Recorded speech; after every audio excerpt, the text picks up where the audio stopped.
Hai halo e-commerce, balik lagi di iCast Ecom Podcast.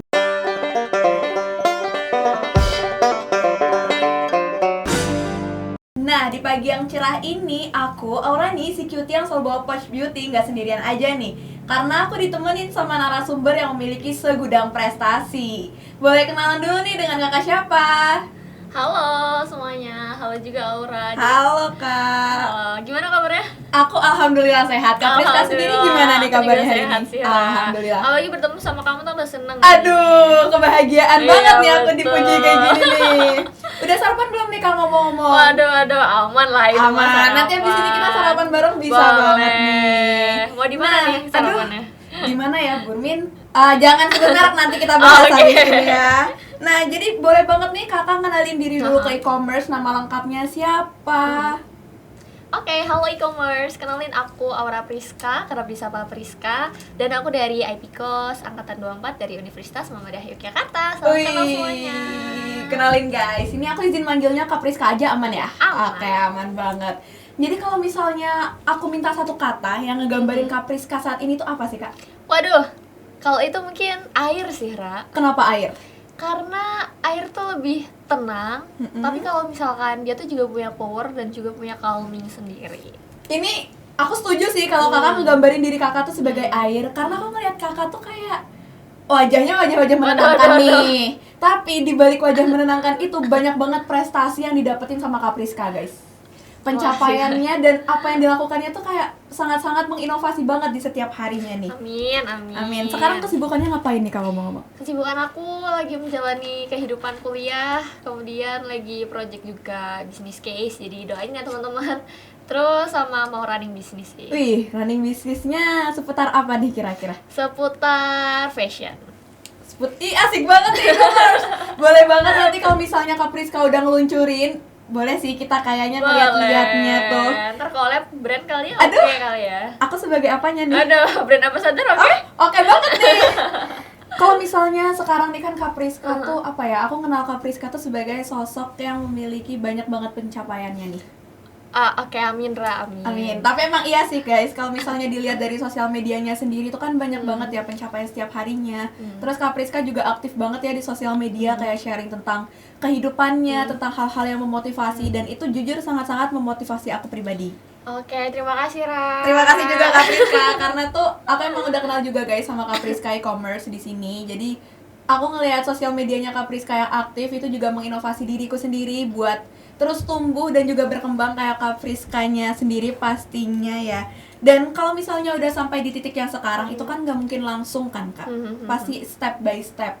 Ya. Ada yang udah Kakak lewatin kan di belakangnya. Kalau Betul. misalnya ditarik ke belakang, titik yang bisa ngebuat Kakak bisa jadi kayak sekarang itu apa sih Kak? Kalau ditarik ke belakang ya itu ambil bola. Ambil bola. Ya, jadi ambil jemput bola duluan. Oke. Karena ambil peluang duluan. Karena apa? Karena kita nggak tahu peluang itu datang dari mana kan. Jadi daripada nunggu peluang itu datang, ya udah kita ambil peluangnya itu dulu. Oke, berarti istilahnya kita apa ya, kayak bisa dibilang kita mengenalkan diri terlebih dahulu, mengajukan diri. Betul. Kayak tau gak sih fun fact, pas aku jadi talent di BAUMB, Iya. itu aku tawarin diri kayak, "Kak butuh talent gak? Ini aku, ini Dian kayak gini, nanti besok bisa call aku aja gitu." Terus, "Oh iya, oke Priska, besok ini ya photoshoot, besok kita bareng ya." Gitu. Oh udah deh, jadi Asik kayak banget. Abis ini boleh nih kayaknya aku coba nih. Berarti kayak gitu tuh Boleh. istilahnya. Orang kan nggak bakal tahu kita duluan ya. Mungkin Betul. ada yang tahu tapi nggak semuanya orang ya. Maksudnya nggak semua orang tahu nih. Iya. Jadinya kita ngenalin diri terlebih dahulu, mereka tahu kita dapat kesempatan, baru kita bertumbuh lagi dari yes, situ ya. correct. Oke. Agree with that. Kalau misalnya Kak Priska itu kan dikenal sebagai seseorang yang memiliki banyak prestasi nih. Oke. Kayak yang udah aku sebutin beberapa kali ya. Baik nasional maupun internasional. Prestasi mana sih yang menurut kakak tuh paling berharga dan alasannya tuh kenapa? Paling berharga menurut aku ketika lomba bisnis plan di Padang Sirat. Yang baru-baru ini ya? Iya betul, karena itu challenging banget dan kita didanai dari kampus, jadi kita harus kasih maksimal mungkin. Iya, usaha ya. Dan itu kan dari LDT 9. Jadi ya mau gimana pun kita harus harus mempertaruhkan semuanya buat kebaikan nama UMY juga kan, kayak gitu. Dan itu juga pengalamannya, kita berangkat ke Sebi terus, latihan terus, jadi kayak hidupnya tuh hidupnya di Sebi, di latihan buat pitching, proposal, laptop dan sebagainya. Tapi di balik usaha itu pasti yang kita dapetin juga sesuai kan ya Kak? Ya alhamdulillah sesuai. Pengalaman juga pasti dapat kan? Alhamdulillah Nah, dapet. itu untuk ikut kegiatan itu tuh awalnya gimana sih Kak? Nyari-nyari? Pertama tuh aku buka karir aku itu dari Sebi dulu. Jadi aku ikut kelas Veselnya Sebi. Terus di situ kan kita diajarin di coaching tentang business plan, dan kemudian kita kembangin buat ikut lomba sana sini. Dan kemarin itu kita dapat kayak jalan karpet merah dari Sebi, kayak ini ada lomba dari Entrepreneurship Award dari LDikti, mau ikut nggak? Ya udahlah, kita coba-coba daftar. Terus akhirnya alhamdulillah dapat. Itu diikutin berarti dari mahasiswa kampus lainnya juga ya? Iya, itu mahasiswa seluruh Indonesia. Jadi kayak pada berangkat ke Padang, terus kita kemarin disuguhi durian juga. Jadi kayak seru banget ya. wow. Jadi pengalaman lombanya dapat, terus jalan-jalannya dapat, healingnya juga dapat nih e-commerce. Jadi kalau misalnya ikut kegiatan kayak gitu tuh nggak cuma dapat secara akademiknya aja, tetapi pengalaman semuanya itu dapat. Dan bisa banget nih kayak Kak Priska, jadi kita bisa jalan-jalan, istilahnya tuh kayak jalan-jalan gratis ya Kak. Betul. Cuman ya kita juga megang tanggung jawab. Betul. Sebenarnya enggak yang ditaruh secara langsung, tapi pasti dari kesadaran diri kan pasti ada ya Kak. Jadi kayak sebulan tuh aku bisa ke 2-3 tempat gitu loh, kayak pertama ke Padang, terus minggu berikutnya ke Magelang, habis itu ke ini lagi, terus kayak seru juga banget ternyata. Jadi bisa jalan-jalan kemana-mana dengan pastinya dengan orang-orang di kelompok itu tuh ada berapa orang sih Kak? Kalau aku Agrifers tuh ada 5. Oke. Itu kita nyari sendiri atau? Kalau kemarin tuh sistemnya merekrut gitu sih. Jadi kayak ada nggak nih kita butuh tim dari pertanian, ya udah kita rekrut, butuh dari ekonomi dan sebagainya. Tuh. Asik banget nih e-commerce semuanya tuh bisa banget ikut kegiatan kayak Kak Priska ini. Jadinya kita memanfaatkan waktu dengan sebaik mungkin, apalagi kita masih muda kan Kak. Betul, masih saatnya mahasiswi kita juga mencoba segala sesuatu nih. Setuju, Ra. Oke, kalau misalnya di balik prestasi kayak gini nih, tadi kan udah ngebahas nih titik baliknya kayak gimana. Tantangan yang menurut Kakak paling berat buat ini semua tuh kayak gimana sih Kak? Tantangan paling berat yaitu menerima sebuah kekalahan, Ra. Okay. Karena nggak semuanya itu jalan tuh pasti ya, nggak semuanya lurus, karena kita harus berkelak-kelak juga kan. Nah, ketika kita lagi di down tuh gimana caranya supaya kita harus menerima tuh dengan lapang dada. Terus walaupun itu sudah kita kita membawa beban ekspektasi banyak dari kampus, dari Sebi dan sebagainya, dari orang tua juga. Jadi kita kayak ya it is not your fault. Terus it is your best way. Kenapa kamu dikasih kegagalan ya? Karena itu adalah jalan terbaik buat kamu kayak gitu. Jadi ya udah harus terima lapang dada, harus apa sih yang kurang kok kemarin bisa ngejuara gitu. Jadi kayak it's fine aja gitu. Masih ada a lot of opportunity that we can take. Wih, keren banget nih kata-katanya tuh jadi kayak bener banget. Jadi kegagalan tuh bukan tentang suatu hal yang kita nggak bisa ngelakuin itu, tapi di balik kegagalan itu pasti ada cerita yang bisa diambil juga. Betul. Dan itu kayak a lot of our control juga kan, Ra. Jadi kayak ya udah itu bukan kontrol kita, jadi kita nggak bisa ngontrol. Iya. Gitu deh. Jadi itu e-commerce kalau misalnya gagal jangan langsung menyerah gitu aja. Betul. Jangan memvonis diri. Iya. Karena emang itu tadi harapan dari orang tua, dari lingkungan sekitar kita itu pasti banyak banget kan Kak. Correct sekali ya, Ora. Jadi gimana caranya kita memenuhi ekspektasi itu tapi kita nggak menekankan diri kita juga, nggak nge-push. Betul. Oke. Dengan kalau misalnya aku ngeliat-liat sosial media Kakak nih ya, jadwal Kakak tuh kayaknya padat banget nih. Di tahun yang baru ini mungkin nggak tahu nih, baru 2 hari kan e-commerce ini, nggak tahu gimana 2 hari ini. Tapi kalau aku ngeliat tahun lalu tuh kayaknya padat banget. Karena jujur Kak Priska itu kakakku juga waktu PAI guys, bimbingan. Nah itu waktu penyesuaian jadwal tuh aku lihat dulu ya jadwalku, aku lihat dulu ya. Jadi kayaknya dilihat-lihat tuh penuh banget nih jadwalnya. Jadi gimana sih? Kan biasa tuh kalau misalnya aku pribadi ya, sekarang aku tuh lagi bingung ngatur jadwal. Jadi misalnya jadwalku bentrok antara matkul, e-com dan kegiatan lainnya. Aku ngeliat jadwalku tuh belum apa-apa udah nangis duluan Kak. Nangisnya tuh kayak ya Allah, ini beneran gak ada jadwal main buat aku lagi nih gitu. Kayak puyeng duluan.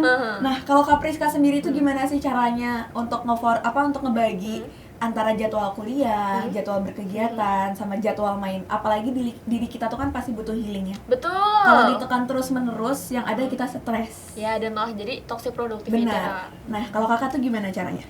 Kalau aku pakai Google Calendar. Jadi I'm always organizer my schedule. It is like from Sunday. Jadi setiap hari Minggu tuh aku kayak nge-schedulein minggu ini aku mau ngapain, ada acara apa, dan sebulan tuh ada apa. Jadi lebih terorganisir dan aku selalu menempatkan kayak oke, kamu harus nonton film di jam segini, atau kamu harus main sama teman jam segini. Jadi kayak biar imbang kayak gitu, nggak kuliah terus, nggak project terus. Jadi ya untuk kewarasan diri sendiri juga kan. Terus aku sekarang kayak lebih belajar untuk memaknai hidup apa yang telah aku kerjakan kayak gitu. Istilahnya kita juga berterima kasih kepada diri sendiri correct, untuk betul. perjuangannya.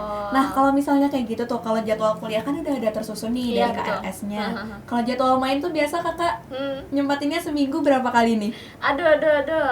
Lebih ke jadwal healing gitu kali ya.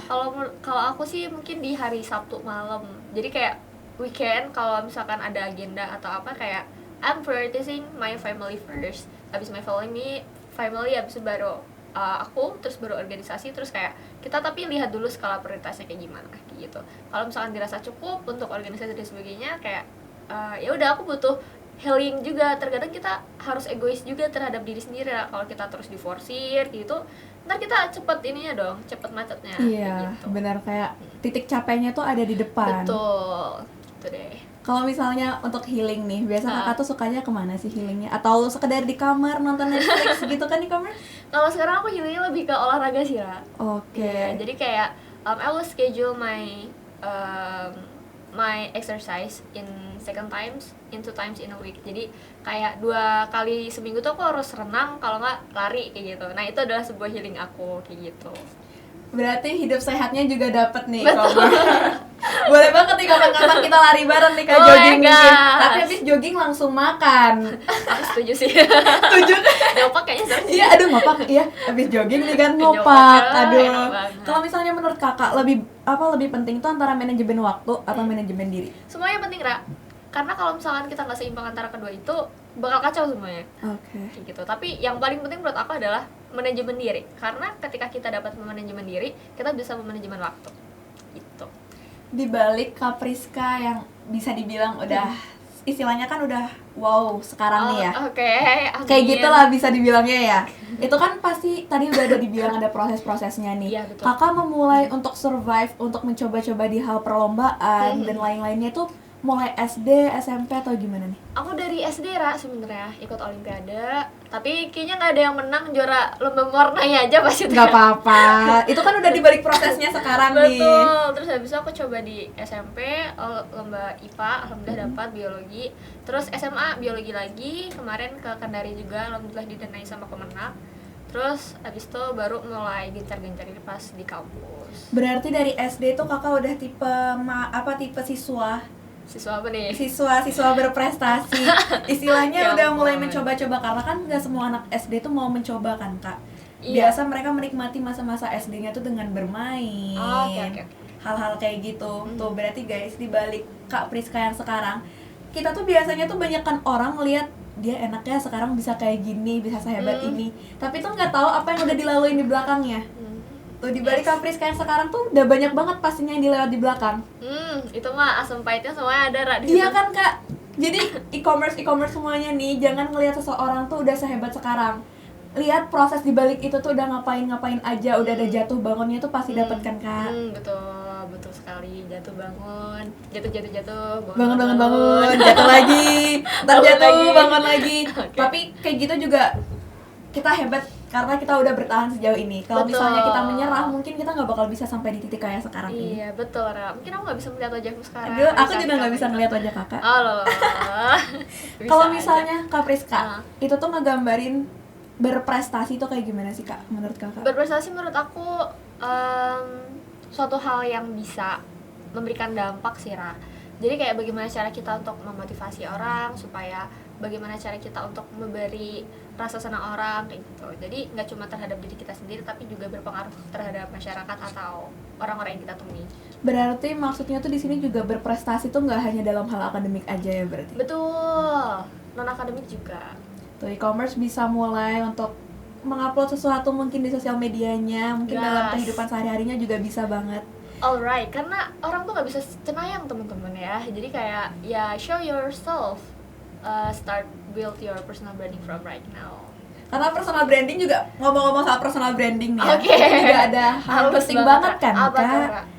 Personal branding tuh kalau misalnya menurut aku sendiri, itu bisa dibilang sebagai gambaran diri kita. Betul. Kalau menurut kakak gimana nih personal branding? Penting gak sih?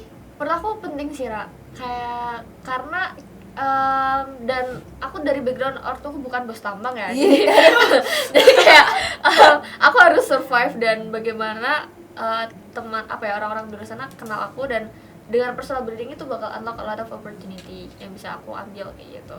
Jadi kayak it's important guys. Ya, dan dengan personal branding itu kita tuh bisa ngasih dampak positif ke banyak orang lainnya. Betul, setuju. Kita bisa ngasih senyuman, kita juga bisa ngebuat orang lain senyum lewat senyuman kita itu. Nah, kalau misalnya Kak Priska sendiri, itu tuh tipe orang yang kalau misalnya memulai tahun, itu tuh punya plan di tahun itu, kayak punya list aku bakal ini atau enggak, Kak? Iya Karena dong. kan ini baru dimulai ya tahun 2026 nih, Oke. e-commerce nggak nyangka banget kita udah di tahun 2026. Nah, ngomong-ngomong 2026, kita bakal bahas kalian sama Kak Priska dari awal gimana sih dia memulai tahun ini. Oke, thank you Ra. Kalau dari aku sendiri untuk memulai tahun ini, yaitu aku buat journaling sama vision board. Jadi untuk vision board sendiri tuh kayak hal yang ingin aku capai. Misalkan ke lokasi ini, terus aku mau kayak gini ini, aku gambarin semuanya. Terus aku planning kayak, oh besok aku harus kayak gini, dan aku mau evaluasi 2025 Priska yang kayak gimana sih yang harus aku ubah kayak gitu.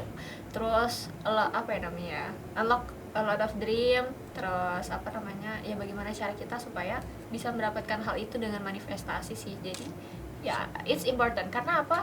Karena menurut aku tuh mimpi tuh penting banget, Ra. Karena mimpi tuh buat aku hidup. Kalau misalnya aku nggak ada mimpi, aku bingung arahnya mau kemana kayak gitu. Keren banget nih e-commerce. Jadi Kak Priska itu membuka tahun dengan menyusun hal-hal serapi mungkin untuk dirinya sendiri. Tuh. Kemarin Kak Priska ngomong-ngomong tahun barunya kemana nih? Ada Bakar-bakar kah? Atau kenapa kemana nih? tahun baru aku running bisnis, Ra, Oh sebenarnya. memulai bisnis untuk tahun berikutnya. Keren nih. Aku ada bisnis juga di tahun baru, aku buka 2 cabang. Terus habis keren, itu keren. Pulang dari situ bakar-bakar sama teman. Widih, keren. Ini kayaknya kita kalau misalnya ngobrol sama Kak Priska ya e-commerce, itu tuh nggak bahas tentang akademiknya aja. Betul. Ini seperti bisnis ini bisa banget di-sharingin. Tuh, kalau kayak bisnis kayak gitu Kakak mulainya dari mana nih, Kak? Pertama dari background orang tua dulu, kemudian hal-hal kekayaan kekayaan sumber daya yang ada di sekitar aku. Misalnya aku ada link ini, aku ada aset ini dan sebagainya. Jadi kayak udah kita olah, terus habis itu baru kita cari permasalahan, kita sediakan solusi. Ini loh solusinya. Nah, untuk bisnis ini apa nih kalau boleh tahu nih? Yang mana nih? Yang 2 ini nih, yang di tahun baru cabang nih. ya? Aku buka F&B, Ra. Jadi kayak sistemnya aku buka kayak minuman kayak gitu, terus aku jual dimsum juga. Jadi kayak aku mendelegasikan orang buat ini tolong nanti running bisnisnya ntar pakai sistem dan sebagainya kayak gitu. Jadi kan kalau di tahun baru kan banyak orang-orang yang kelaparan, kehausan. Jadi ya udah kita menyediakan solusi atas permasalahan tersebut. Sangat tertata ya. Jadi ngebuka bisnisnya nggak cuma karena FOMO aja. Betul. Karena banyaknya sekarang tuh kan culture jatuhnya. Iya, banyaknya sekarang tuh kan buka bisnis karena rame nih. Ya udahlah ikutin FOMO, ntar sepi udah jatuh. Ntar ngeliat lagi rame ikut jatuh.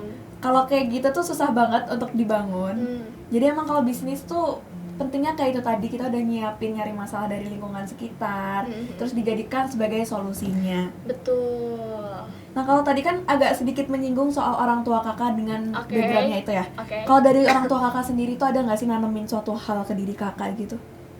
Nggak mengeluh sih, Ra. Karena dulu ketika aku ngeluh, kayak ibu aku bilang kayak, no, jangan ngeluh. Kamu bisa. Terus how to adapt, terus bagaimana tata krama sih, Ra, sama etika yang paling penting. Kayak gitu. Jadi diajarin kalau bertamu tuh kayak gini, abis itu cara treat orang kayak gini kayak gitu. Ya itu adalah bekal aku untuk menghadapi semuanya yang ada di dunia ini kayak gitu. Tapi jujur sama sih. Oh gitu setiap, nggak tahu ya setiap orang tua gimana, tapi kalau aku juga diajarinnya tentang tata krama. Iya, karena itu yang kita bawa kemana-mana, bekal kehidupan kita istilahnya kan. Itu lebih penting daripada semuanya. Iya benar. Kalau misalnya kita bisa apapun tapi ternyata tata krama kita kurang, itu sama aja kita sebenarnya nggak punya apa-apa istilahnya. Apalagi kalau ngomong sama orang tua, itu sekarang tuh kayaknya kalau dilihat-lihat jadi kayak udah sama seumuran aja ya. Betul. Antara Gen Z, Gen milenial dan yang lainnya. Iya. Padahal itu adalah hal yang penting yang harus kita bedakan kalau ke orang tua. Terus juga mama tuh selalu bilang, jangan pernah ngeluh. Karena kalau misalnya aku udah ngejalanin itu, berarti aku udah milih jalan itu. Betul, setuju. Kalau misalnya aku udah milih, aku harus kuat ngelewatin apa aja yang ada di dalamnya. Yes, correct. Kalau aku ngeluh, yang ada hari-hariku terlewati dengan keluhan itu doang. Aku nggak bisa survive lagi gitu loh, Kak. Setuju, aku setuju sih, Ra. Tapi by the way ya, Ra, ngomongin tentang tata krama. Kemarin kan aku attending some birthday party dari temen aku yang dari Uganda. Jadi ya Afrika kayak gitu. Terus akhirnya aku datang. Terus tamunya kan bintang tamunya atau yang ulang tahun kan belum datang. Terus akhirnya mereka makan duluan gitu. Terus aku ngerasa kayak aku culture shock. Terus kayak oh ini nggak apa-apa ya makan walaupun belum dipersilahkan. Terus akhirnya aku tetap nunggu. Terus temanku bilang ayo Priska makan gitu. Terus kayak oh bisa ya makan ya, bisa makan aja gitu. Karena kalau di Indonesia kita harus dipersilahkan dulu biar sopan, jangan langsung ambil gitu ya.